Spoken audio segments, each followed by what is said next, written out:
What's up guys, Coop here, and today we are going to be talking about a quick short review of Eon Altar. Now, I played this game for a couple hours, about maybe 8 altogether, with a couple of friends, and today I really wanted to talk to you guys about it because I really enjoyed this game, and I felt like I really needed to talk about it and sort of show you why this game is one of my top games for 2016. So let's start a new campaign here. So how it works is you get to make a campaign. So for example, we'll just call this High Campaign. So you have episodes. Mainly there's going to be 3 altogether. The next 2 are going to be DLC. The first one is the base game. And there's multiple chapters. You got Prelude, Chapter 1, Chapter 2, Chapter 3, Chapter 4, etc. Now, how this game works is it is based off of your phone. This is played with up to 4 people. So this is a game that you can have your friends play on the couch with you. Now, what do you need specifically to sort of play this game is just an HDMI cord and a laptop, and you are good to go. I wish I could show you the phone app screen, but it's very clear, very quick, and it's almost on the dime. Like, the second you tap your screen is the second your character moves. Very easy to control. So, first you make your campaign, and you download the app. Very simple, very easy. Then you click Start. From there, it creates your campaign. And then you get on your phone, and you go to tap your screen, and then it loads up any of the campaigns that are on sort of display. Then you click Join. I wish I could show you, but I really can't because I don't have any recording software for phones, and I don't know if any actually exist. Now, from here you get to choose a variety of characters. There are actually a good variety of characters. There is 5 characters altogether. And I'm assuming later on in later episodes, and since it just came out of early access, I'm going to assume that they're going to probably add a few more, or the stories are going to continue. Now, what's very important about these characters that you pick, each one's sort of a little unique, and it kind of has like a base story. So I will show you what each of them kind of are. You have a sort of rogue named Silent Thorn, and her stats are Strike from the Shadow, Precision Archer, so she's really good at archery, Thiefcraft, so she can sort of pick up a little bit more loot or sort of break into crates a lot easier. And the biggest thing about each of these characters is story actually is important, because each person has their own personal goal, and then you have your group goal. So the story you pick and the character you pick actually really matters. So you have her, you have Barryson, sort of the Crusader healer type, and he is very good at like healing. He's a swordsman, that sort of thing. You've got Marcus, your typical guard, heavy tank type of guy. He can also make really good like shields, and he's got like a spear, so he's got a good range and everything. I can't really pronounce his name, but I think it's Shasek. Shasek is a really good berserker type, very roguey. He's a loot hoarder. It's actually kind of weird. I swear I can't tell you how many times like this character I'll just like run past something and he'll loot it, and my friends used to get like pissed because I would just loot all the equipment. And last one is Moran, and she's sort of like this druidish healer. We are going to do Shasek. That's the one I know best. So, and what we'll do is we'll dive right in. And you guys will see how good the story is, wise and everything. So, usually you start it off, it loads, it tries to figure and calibrate all your phones, and then it shows you the story.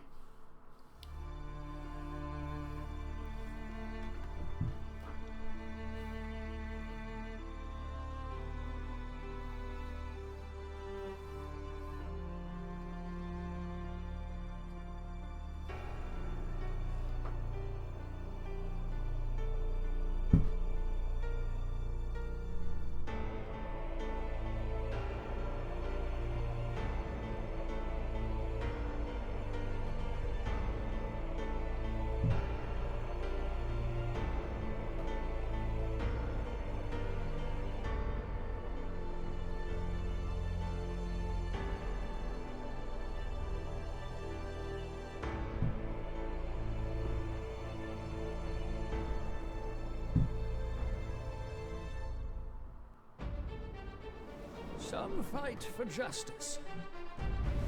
Some fight for their gods. Not you, Shasik. You fight for thunder and for fury alone. You're a sellsword. Your gods are gold and blood. You believe in the highest bidder. Others gain glory and riches on the battlefield. Not you, Shasik. Your gods offer only scars and regret. You barely escaped the executioner's sword this time. Oh, but whose heart is it that stirs with honor? Could it be yours, Shasik?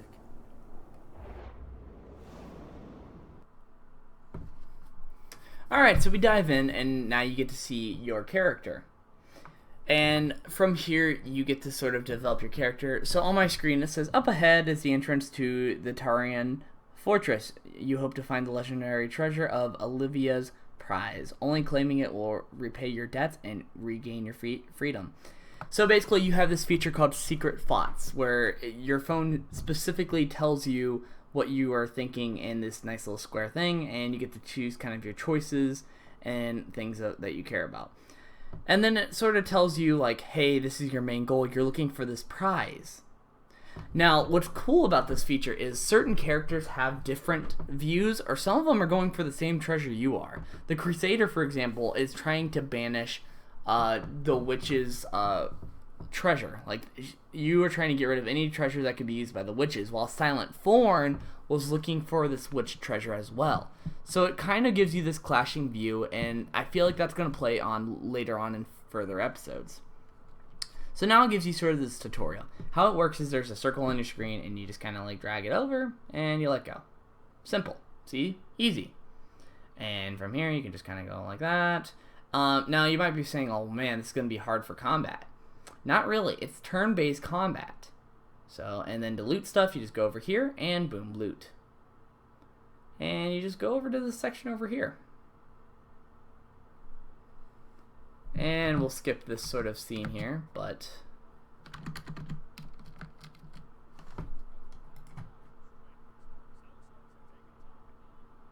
Alright, so you usually have your introduction here. Now we get to see how the combat works. So it's turn-based content.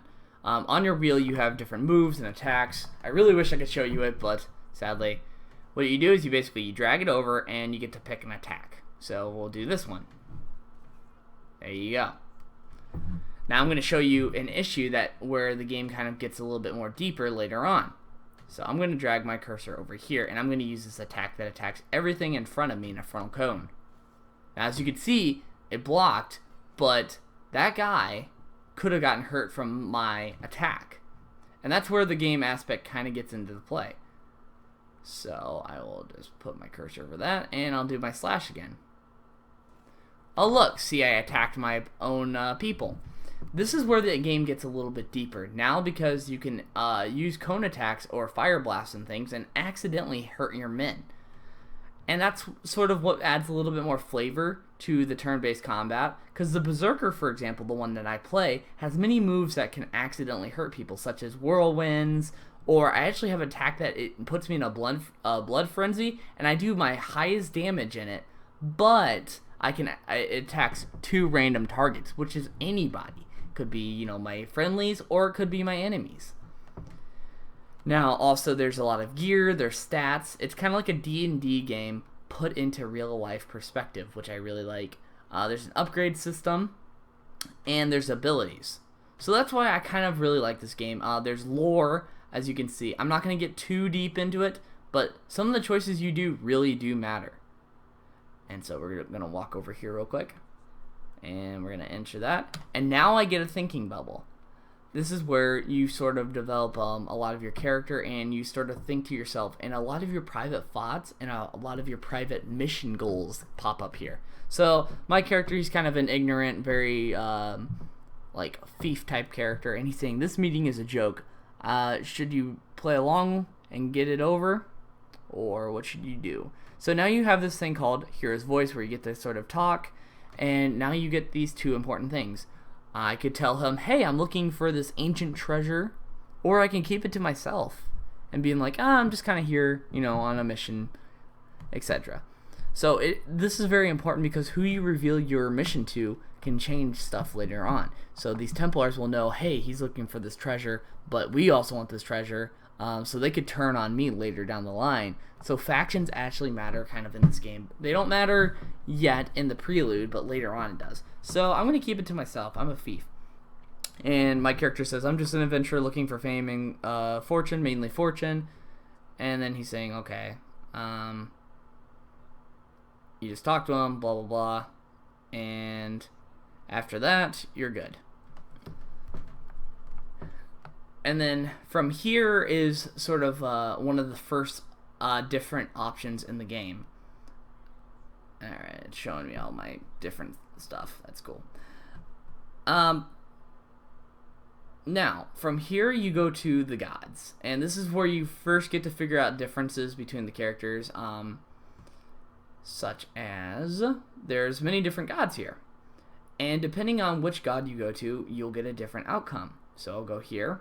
And it says, Meldon, the god of truth and light, given these freaks that serve Wymark, I'll stick to the goddess of war. So my character has a different reaction than other characters would. So if like the cleric paladin guy were to come here, he'd be like, this is my god, he's amazing, blah blah blah. And there's a lot of different options here. Here's kind of like the main god. Myrrh, the most powerful of the world. It's really unfortunate that he didn't prevent Dags from betraying him. You've got this god. Dags, the god of darkness. I've sent plenty of ambassadors to you who deserve it. Thanks for sparing me so far. So, like, you have different options. Each character is very unique. So, yeah, there's only 5 characters, but they have such branching differences. It really changes how the game is. I'm not going to spoil something later on, but this character in the prelude, well, in Chapter 1 specifically, has a huge part. This character can play as the lion god, and some people actually think that I'm the lion god, especially these ancient spirits, and it cracks me up because if I were not to choose that character, they wouldn't have even talked about that. But because I played this guy, they're like, oh, you're the lion god, and I'm like, and then my character is like, well, should I tell the truth or should I not? And I told him no. And so there's this whole D&D aspect to it, which is really cool. A lot of your stats, for example, I'll read them, some of them off. You've got athletics, which helps with dodging traps and things. Scouting, which you can hear certain conversations and kind of pick up what they're saying. Acrobatics, which helps with attacks. Stamina, which helps with health. Shrouding, which is like hiding. And Scholar, which is like reading books and understanding the ancient architecture and things, which can help you get more dialogue choices along the way.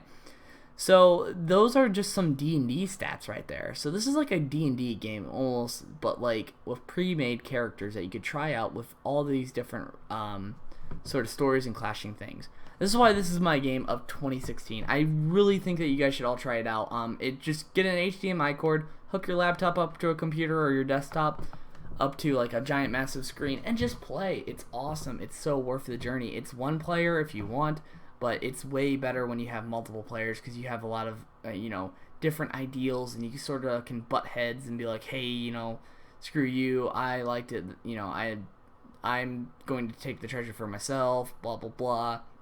So it adds this nice little end game conflict. And the chapters are really long, and the boss fights are really intense, and gameplay really matters because you can accidentally hit your people. You gotta heal, you gotta run, you gotta do stuff, and you all have different spells and abilities, and sometimes your player comp really matters. But this is just a quick look at Eon Altar. It is on Steam right now, just released. I really highly suggest you guys get it. The app is really easy, and I mean, I'm just tapping my screen now and just like, look, I can move my character on the fly. Very simple, very easy, super reactive. As soon as I touch it, it moves. I mean, this game is worth its weight in gold. The battery life for this game, I would highly suggest that you guys plug in your chargers when playing this game. But if you guys are looking for a great party game, Eon Altar, my game of choice. I thank you guys for watching, and be sure to like and subscribe. I'm going to be having a lot more videos pumping out for especially MMOs and different things on the Steam sale that's going to be coming out recently. So be sure to check it out and figure out if you really want these games or not.